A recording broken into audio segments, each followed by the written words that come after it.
Olá, eu sou o Diego e nesse vídeo vamos abordar um pouco da técnica de brainstorming. Brainstorming é uma técnica muito utilizada para propor soluções para um problema específico. Basicamente consiste numa reunião, que também é chamada de tempestade de ideias, na qual os participantes devem ter liberdade de expor suas sugestões, as ideias e debater sobre as contribuições dos colegas.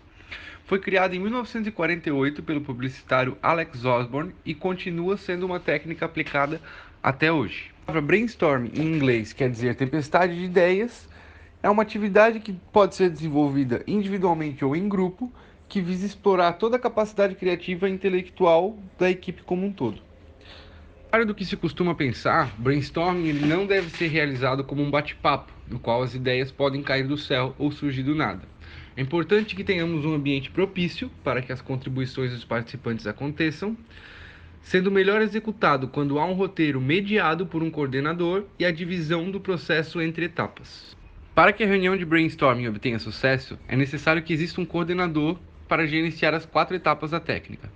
Deve ser uma pessoa com experiência no assunto, deve focar na explicação detalhada de cada etapa, garantindo que elas fiquem claras para os colaboradores para que não exista nenhuma precipitação ou desordem. O coordenador também deve garantir que o ambiente seja adequado para que nenhuma contribuição seja ridicularizada, prezando pela liberdade de expressão e participação de todos os colaboradores.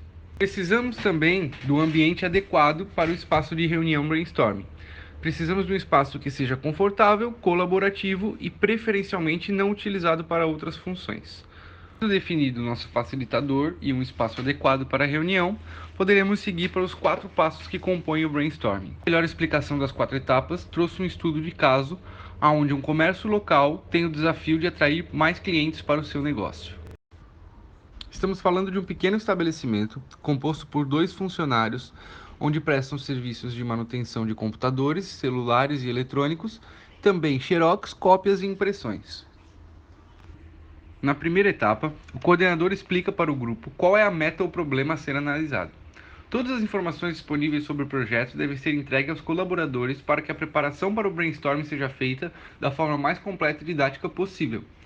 Feito isso, é aconselhado fazer uma reflexão inicial sobre os fatores que influenciam o problema, além de pensar sobre as diversas perspectivas que envolvem tanto a causa do problema quanto a solução. Nessa etapa, podemos utilizar o diagrama de Ishikawa, mais conhecido como espinha de peixe, que auxilia na exposição das causas e dá uma visibilidade maior ao problema.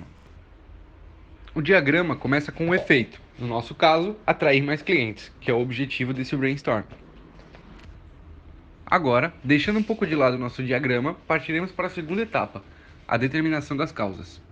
Nessa fase, surge o apontamento de possíveis causas que provocaram o ocorrido, causas para o efeito, de forma organizada e horizontal, de uma forma que todos tenham as mesmas oportunidades de opinar. O coordenador deve induzir os colaboradores a refletirem sobre essas possíveis causas, trocando informações sobre elas e esclarecendo dúvidas sobre sua importância.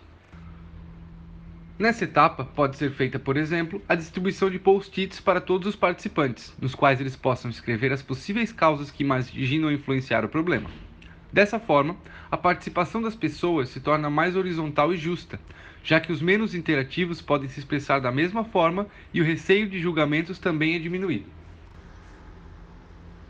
Recolhendo os post-its, podemos iniciar a terceira etapa, a hierarquização das causas. Após a leitura das possíveis causas para o problema, os participantes devem determinar a importância das mesmas e refletir sobre elas. Nessa etapa, é possível usar o método dos 5 porquês para aprofundar e encontrar a raiz dos problemas citados. Nesta etapa, também poderemos utilizar de post-its. Se 2 ou mais pessoas tiverem escrito a mesma causa, é importante considerá-la como prioridade. O coordenador terá esse papel de ler o que foi escrito e organizar por relevância, assunto e assim por diante. O coordenador tem o papel de classificar as causas apontadas.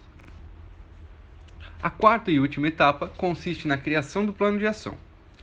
Depois de definidas as causas mais e menos importantes, é hora de criar contramedidas para contornar a situação. É importante questionar quais dessas ações terão mais impacto, quais serão mais fáceis, rápidas, custo financeiro e etc. É possível utilizar o sistema dos papéis novamente, na qual eles serão entregues para os participantes que escrevem o que acreditam ser necessário para solucionar o problema. Se houver uma grande variação de ações, pode ser um sintoma de que as causas ainda não foram bem determinadas. Portanto, é preciso voltar à etapa anterior. Se isso não acontecer, é sinal de que o brainstorming está sendo bem sucedido e que é preciso hierarquizar também essas contramedidas. Retornando ao nosso estudo de caso, várias ideias foram postas à mesa, como lançar novos produtos, oferecer a possibilidade de efetuar pagamentos com cartão de crédito, fazer promoções, campanhas de fidelização, publicidade local, marketing digital e a possibilidade de fazer compras pela internet com entrega a domicílio. Após ordenadas por prioridade, ficaram desta forma. Para a última etapa, a criação do plano de ação baseado nos nossos resultados, utilizaremos a metodologia 5W2H, geralmente criada em formato de tabela, que consiste em fazer algumas perguntas diante das ações pensadas para determinado problema, sendo elas what, o que, why, por quê, where, onde, who, quem, when, quando, how, como e how much, quanto. Faremos esse procedimento com cada um dos tópicos citados, gerando assim um plano de ação.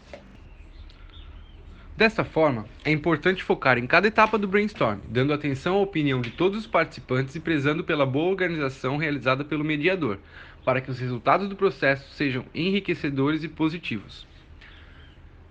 Em brainstormings mal sucedidos, é possível notar que alguns erros foram cometidos durante o desenvolvimento da técnica, que acabam resultando na dispersão da equipe ou na limitação da contribuição dos envolvidos. Deve existir também o cuidado para que a dinâmica social não seja dominada por indivíduos que intimidam a participação dos outros ou pelo medo de sofrer julgamento pelas próprias ideias. Se isso ocorrer, não tem como fazer um brainstorming, ele ficará comprometido. É importante criar um ambiente confortável e igualitário para que todos os participantes sejam realmente eficientes. Por hoje é isso, espero que tenham gostado e até a próxima.